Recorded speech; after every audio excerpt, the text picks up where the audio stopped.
প্রিয় দর্শক, আসসালামু আলাইকুম। ইতিহাস ঐতিহ্য বাংলাদেশ ইউটিউব চ্যানেলের পক্ষ থেকে আপনাদের সবাইকে আন্তরিক শুভেচ্ছা ও অভিনন্দন। আজকের আয়োজন আপনাদের সঙ্গে যুক্ত আছি আমি মোহাম্মদ জাহাঙ্গীর আলম। প্রতিদিনের ন্যায় আজকে আমি হাজির হয়েছি আপনাদের জন্য নতুন একটি ভিডিও নিয়ে, আর তা হচ্ছে বিএস খতিয়ান চেনা বা বিএস খতিয়ান থেকে কিভাবে জমি পরিমাপ করে বের করতে হয়। আশা করি সম্পূর্ণ ভিডিওটি আপনারা দেখলে বিএস খতিয়ানের খুঁটিনাটি বিষয়গুলো আপনারা শিখতে পারবেন এবং জানতে পারবেন।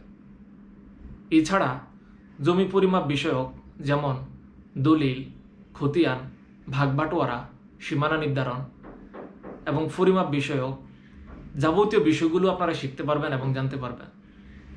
তার পাশাপাশি মুসলিম ফারাইজ আইনসহ বন্টননামা বিষয়কগুলো আপনারা আমাদের কাছ থেকে শিখতে পারবেন এবং জানতে পারবেন। তো বন্ধুরা, আমাদের আজকের আলোচনার যে বিষয়টি বিএস খতিয়ানের যাবতীয় তথ্য, এই সম্পর্কিত ভিডিওটি আপনারা শুরু থেকে শেষ পর্যন্ত দেখলে বিএস খতিয়ানের সম্পূর্ণ বিষয়গুলো আপনারা শিখতে পারবেন এবং জানতে পারবেন। তো বন্ধুরা, আমাদের সঙ্গে থাকুন এবং সম্পূর্ণ ভিডিওটি দেখুন।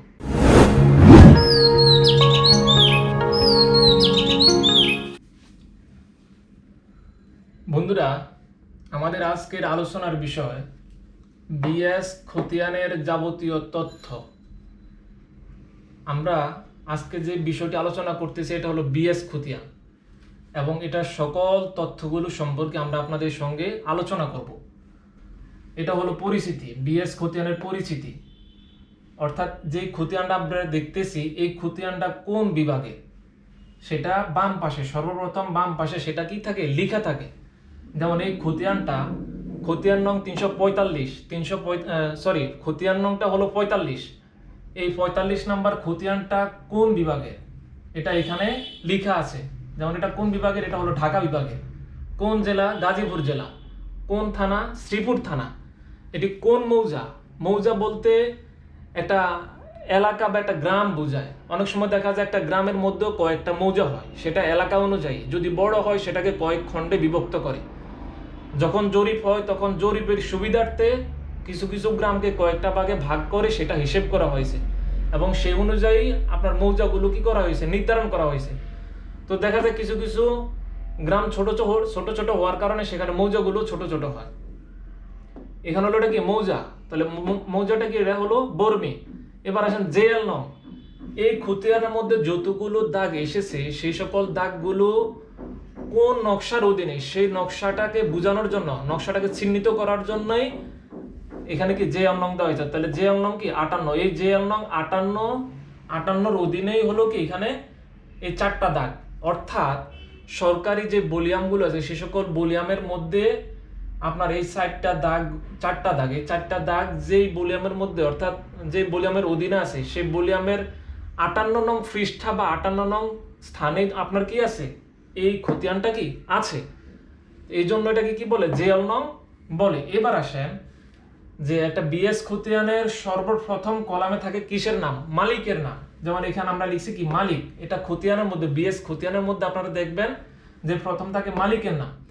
একটা খতিয়ানের মধ্যে মালিক একাধিক হতে পারে, একজন হতে পারে, 2 জন, 4 জন, 5 জনও হতে পারে, এবং ভাই হতে পারে, বা অন্য কেউ, ভাইয়ের সাথে অন্য কেউ শরিক হতে পারে।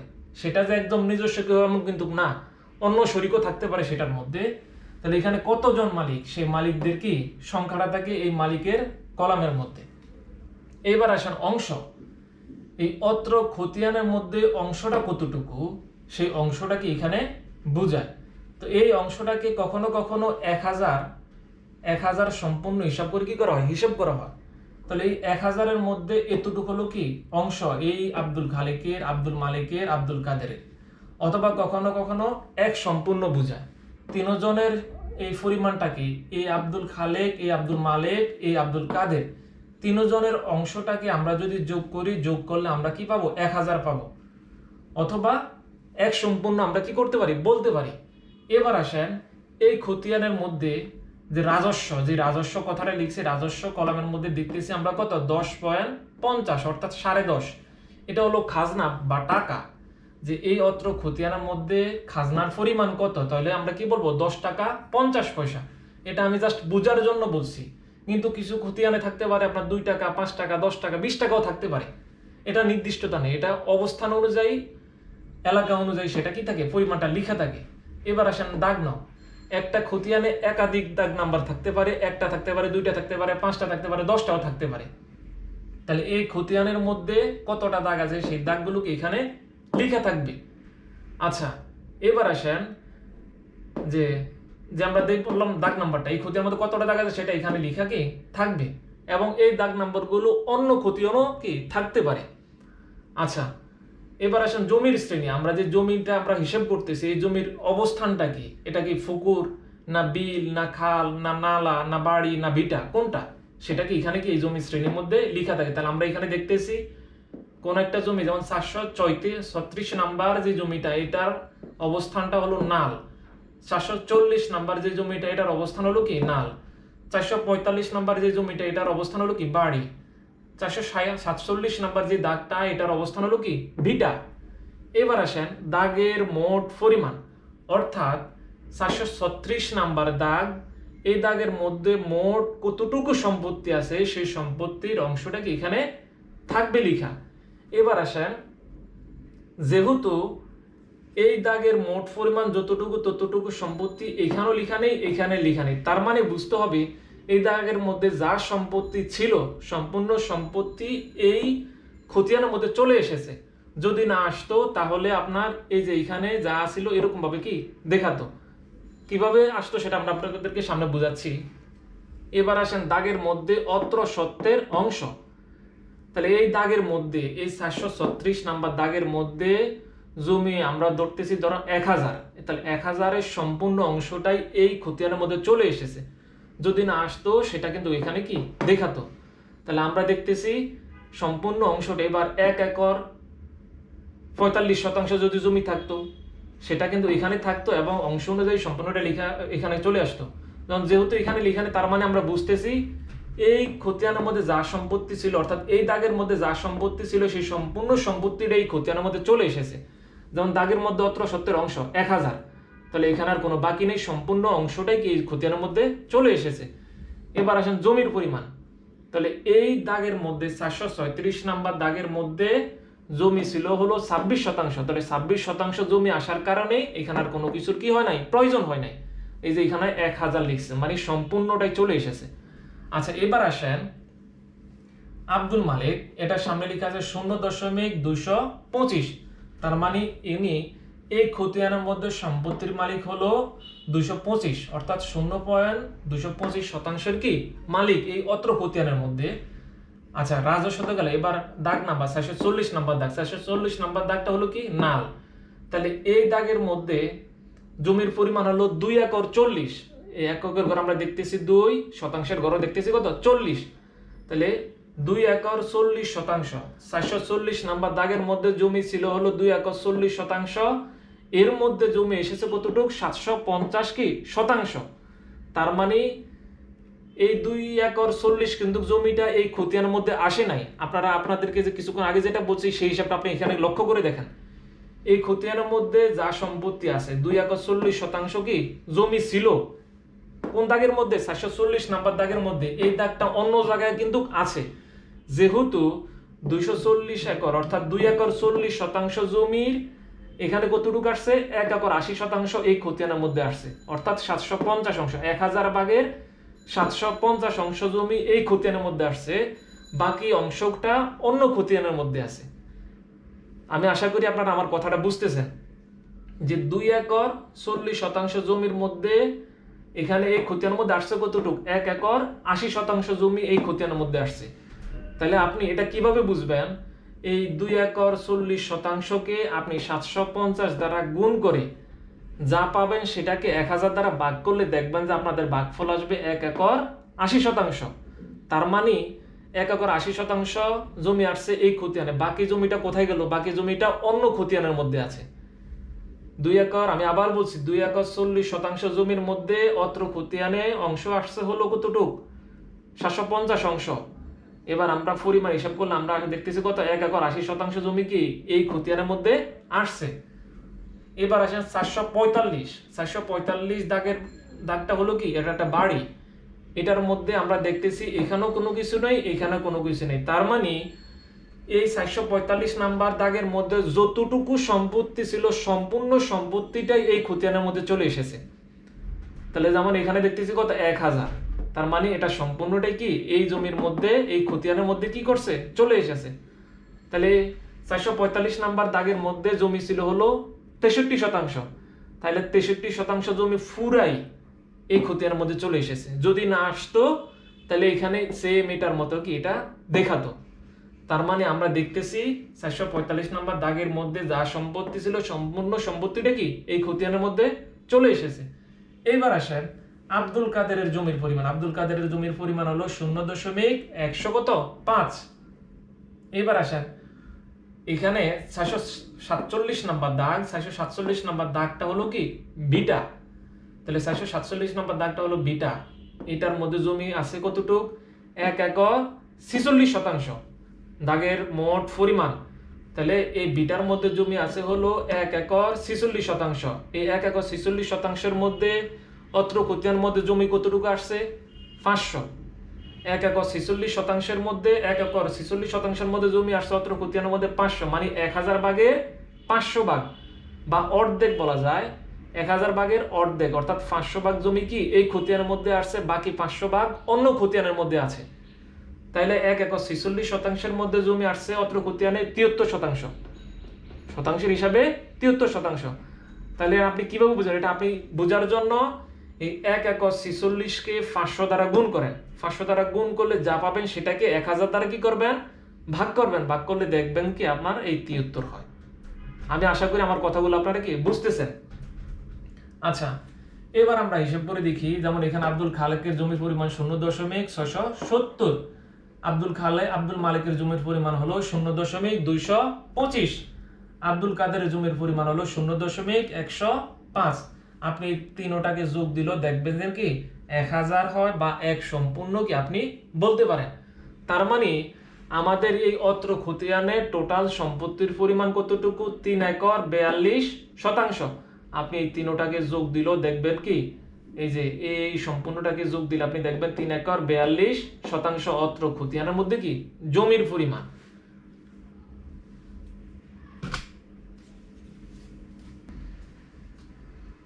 এবার আমরা অত্র খতিয়ানের মধ্যে 342% আমরা কি পেলাম জমি পেলাম। এবার এই 342% এই তিনজনের মধ্যে আমরা অংশহারে সম্পূর্ণভাবে কি করে দেব বন্টন করে দিব। আব্দুল খালেক আমরা জানি আব্দুল খালেক পেল 0.670, আব্দুল মালিক পেল 0.225, আব্দুল কাদের পেল 0.105। এটা কিন্তু 1000 ভাগের এত 1000 ভাগের 670, 1000 ভাগের 225, 1000 ভাগের 105 কি অংশ। এবার এই তিনজনের মধ্যে 342% জমি অংশ হারে আমরা কি করব বন্টন করব। 342% জমি আমরা তিনজনের মধ্যে অংশ হারে বন্টন করব। তাহলে এবার চলুন আমরা তিনজনের অংশটা অংশ হারে আমরা কি করি বন্টন করি। এই সম্পূর্ণ সম্পত্তিটাকে তিনজনের মধ্যে অংশ হারে আমরা বন্টন করি।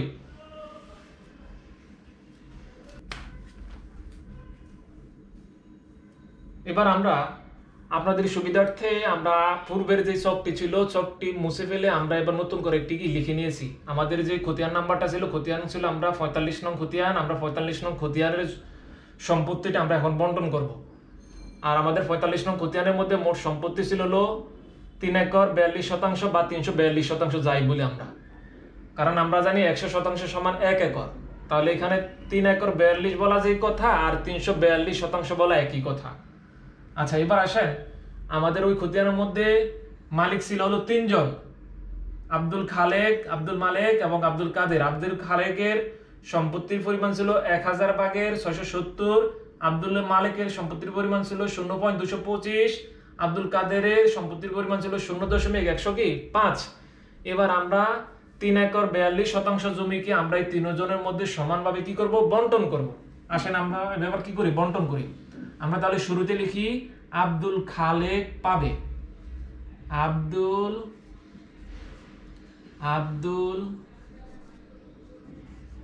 খালেক পাবে, আব্দুল খালেক পাবে টোটাল সম্পত্তি কতটুকু? 342%। তাহলে আমরা 342 লিখতে পারি। 342 এর সব সময় 1000 দ্বারা ভাগ করতে হবে বিএস খতিয়ানের হিসাব করতে গেলে। তাহলে 1000 ভাগের কতটুক? আমরা এটাকে যদি 1000 দ্বারা করি তাহলে আমরা এখানে 670 লিখতে পারি। 1000 ভাগের 670 অংশ। তাহলে 1000 ভাগের 670 আমরা কি করব? লিখতে পারি।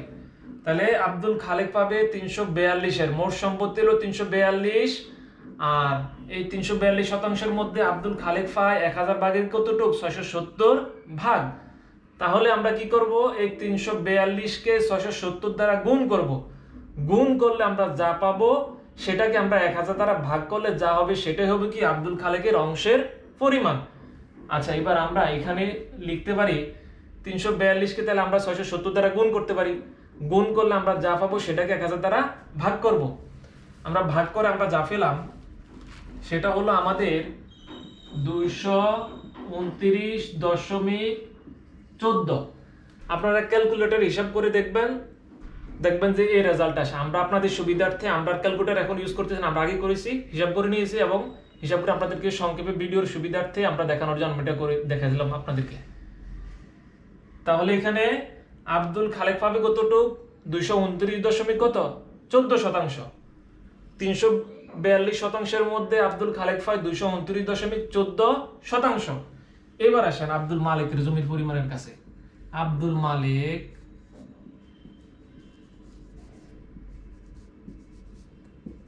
মালিক পাবে 342 এর সেম একই কথা 1000 ভাগের কতটুক? 225। তাহলে আমরা এই 225 দ্বারা 342 কে আমরা গুণ করব। গুণ করলে যা পাবো সেটাকে আমরা কত দ্বারা ভাগ করব? 1000 দ্বারা ভাগ করব। 1000 দ্বারা ভাগ করলে আমাদের ভাগফল দাঁড়ায় 1000 দ্বারা ভাগ করলে আমাদের ভাগফলটা দাঁড়ায় হলো 76.95। 76.95 কি শতাংশ? 76.95 কি শতাংশ? এটা কে মালিক? আব্দুল মালিক। এবার আসেন আব্দুল কাদেরের কাছে। আব্দুল কাদের কতটুকু পায় সেটা আমরা দেখব। আব্দুল কাদের পাবে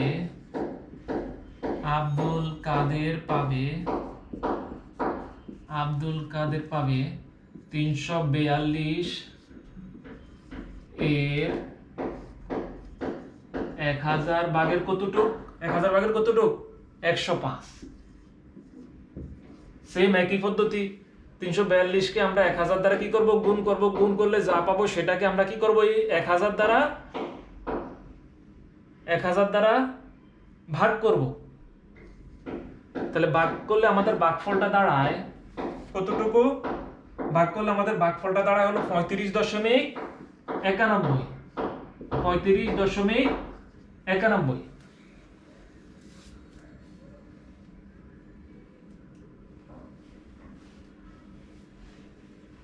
এবার আপনারা হিসাব করে দেখতে পারেন যে আমরা এখানে আব্দুল খালেকের সম্পত্তির পরিমাণ পেলাম 229.14%, অথবা বলতে পারি 2 একর 29.14 কি শতাংশ।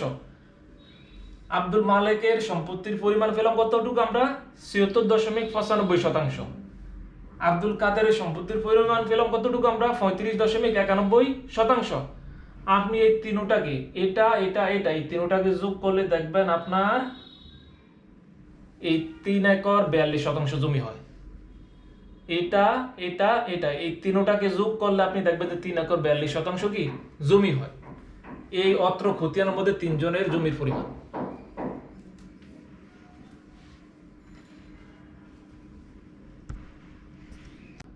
বন্ধুরা, আশা করি আমাদের আজকের বিএস খতিয়ানের আলোচনার বিষয়টি আপনাদের সবার ভালো লেগেছে।